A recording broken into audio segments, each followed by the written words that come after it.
It's a slow week in FFBE, but we do have a rerun of a very popular banner from the summer. That's right, the FF7 Remake is back with all 3 premium units available, and many players are going to be looking to finish their copies of these units, while others will want to pull the units for the very first time. But is the price worth it? Let's take a look.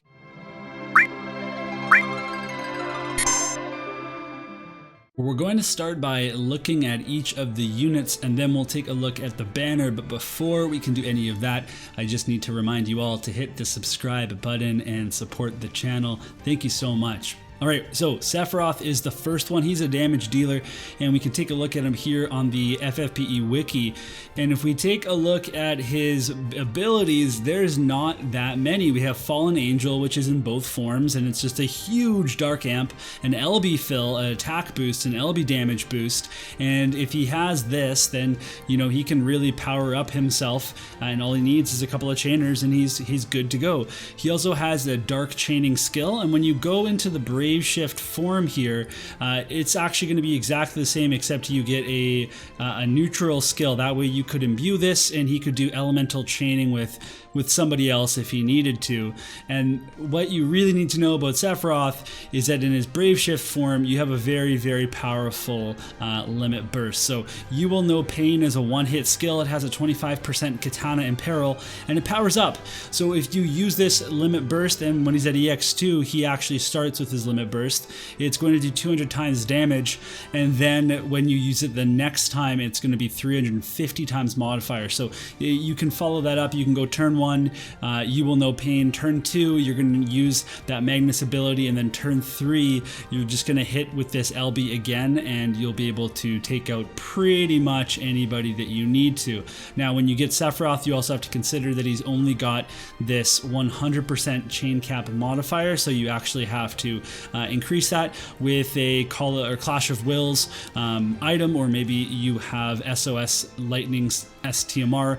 But if you get Sephiroth, he's going to be a huge damage dealer for you. Now keep in mind, his limit burst is dark, so you can imbue this with other elements, but it's still going to be dark as well. So you have to imperil and amp both dark and those other elements. So make sure you bring someone that can do that. For example, Bulwark is going to be able to help you out with the dark, the amp, and the imperil.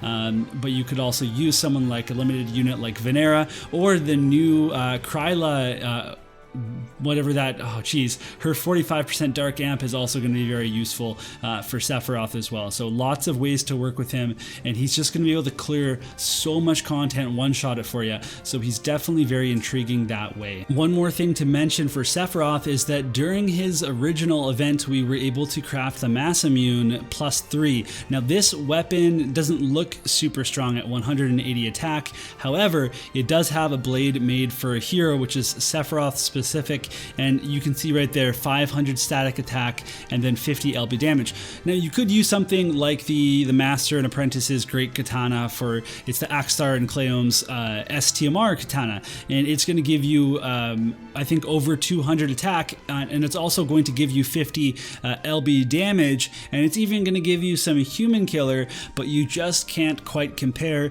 to getting 500 flat attack boosted onto your Sephiroth. This is his best in slot weapon by far, and the fact that we won't get this during this event is a bit of a blow. Now, it doesn't mean that he's going to be bad. It just means that you're missing out on this. So if that's something that's a huge deal to you, keep that in mind, but otherwise he's still going to be a monster. Next, we can look at Tifa, and she's pretty much the same thing except with water. She has that same Magnus huge water amp, and the attack and the LB damage, the LB fill, it's all there.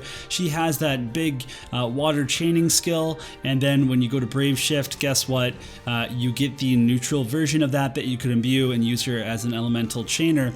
So with her, she has that 200% cap modifier there. So right here, chain cap 200%. So that's easier to build. However, then you need to make sure you're able to build fists, because she has a limit burst that that is able to give you a 25% fist in peril, and then again we've got that 200 times mod, and then goes up to a 350 times mod. Now she's a little bit harder to cap a chain with because she has a 12 hit LB, and you want to get all of that doing as much damage as possible. So you can, I believe you can use a dupe with her, although I haven't done any content with her in a dupe, but I have chained her with Cetra, Descendent, Aerith, who we'll look at next quite a bit, and their 2 limit bursts together have worked out. So she's also going to be a really powerful damage dealer, similar to Sephiroth. I mean, basically the same, just a little bit harder to work with in terms of chaining. And finally, we have Cetra, Descendant, Aerith, and this one stings because she was a handout unit. We were able to get, I believe, to EX2 for free during that event, so to have to pull for her, that is such a pain, but boy is she good. So in her base form, she's got some really cool applications as a light buffer. So you can see, look at this is a light imbue, and then a 30% light amp, a attack buff, and a dark resistance buff, and she can quad or double cast, and she also has this cooldown here at EX2 that gives you a rod resistance in peril, and it's a big one, 35%. So any of your rod damage dealers, if you're using someone like Terra, that maybe you're using a rod with her swords, or maybe you have someone like Angela, well, you're going to be able to do some serious damage with them if you have Aerith able to use this rod resistance. Now, we also have someone like Realm, who's a 7-star that can do some rod imperiling as well. So she's not the only person that can do it, but this is such a huge skill right here. And if you go and look at her limit burst in this form, oh, and by the way, she gets all this magic, Shelga, Protectka, all this stuff. She can reflect Holy to do a bunch of damage, and then she can also Chaos Wave, Awaken Chain as well. So those all work with her quad cast and her double cast. Super useful in this form. Her LB is going to do, it's going to be a light amp, light imbue, attack, and limit burst buff. But look at this, 400 attack, defense, magic, spirit, 250 limit burst damage. And yes, I know that a lot of you are like, hey, Mysidia, we already had these units for a while, we know what they're doing, but you know me, you know my FFBE content is geared towards new players, so we have to take a look at this stuff. But we also need to take a look at this in Brave Shift form, where she becomes not only a magic damage dealer, but she becomes a tag chainer. It's very useful. She keeps that rod in peril, and she gets a fire version, a fire amp here, 30%, and then, you know, your buffs, all this stuff. And she gets this Flame Fang tag attack, but she can quad cast it, which is really, really good. So you can actually use this to just chain, just use her as a solo chainer, and she's very viable that way. But you can also use her limit burst, and she still keeps some of her magic here. Her limit burst, Sorceress Sidewinder, it's gonna be a 15 hit tag attack, so you can chain off of that. But again, look at that, we still get that 400% full stat buff, and also that 250% LB damage.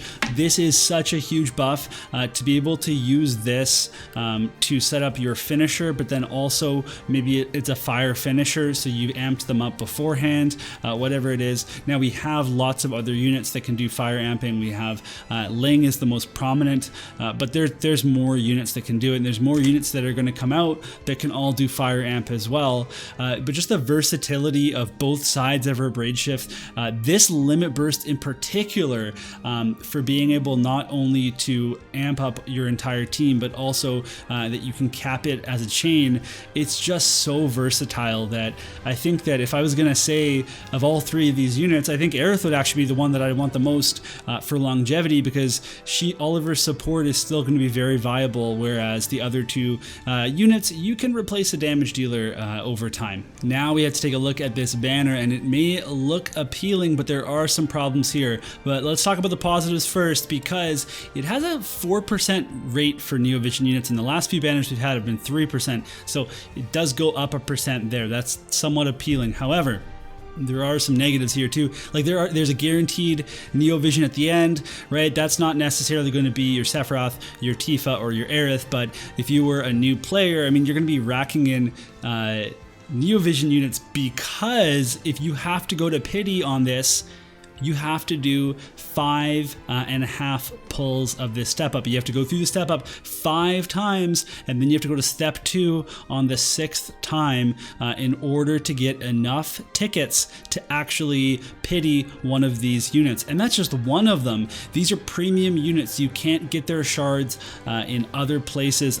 Maybe we'll be surprised and they'll put their shards into some other stores or something. I don't know. But as far as it went the first time, it was incredibly hard to get shards for these units without actually pulling any dupes or spending any actual cash. So if you pull one of these units and you go all the way to pity, you might be waiting all the way until some sort of special fragment banner or maybe the fragment dungeon, and that's definitely not very appealing at all. So you better hope that you get some dupes of these units when you do pull on this summon. So every time you run through it, you're going to get a guaranteed Neo Vision, you're going to get some summon coins and some tickets and all that kind of stuff, and you actually need, down at the bottom here, you need 22 tickets to be able to do this. 22 tickets is going to cost you 65,000 lapis. So if you saw my account, I had over 100,000, about 110,000. I couldn't even do this step up without giving up over half my reserves.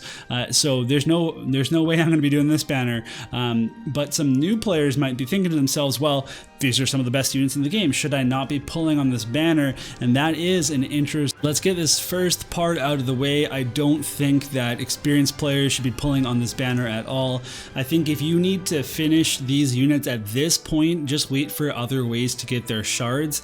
And if you don't have these units, then you're probably just gonna wanna wait and get other units in the future that are damage dealers or other supporters. I know that there are some supporting units coming up that are super limit burst supporters that, you know, they're not going to be as fast as Aerith is to support or to do a limit burst turn 1 with the amount of power that she can bestow to your party, but Lapis is just too precious. Now, new players are kind of a different story because you have now 4 seasons of story that you can catch up on and 5 years of content to clear and get Lapis, and then all the events that are coming out as you progress through the game. So if you were a brand new player, you could potentially re-roll in this banner, or you could potentially just, you know, if you've been saving up for a while and you've been playing for a month or something, you could bite the bullet and you could go on this banner and get one of these units. However, I still think it's kind of a tough sell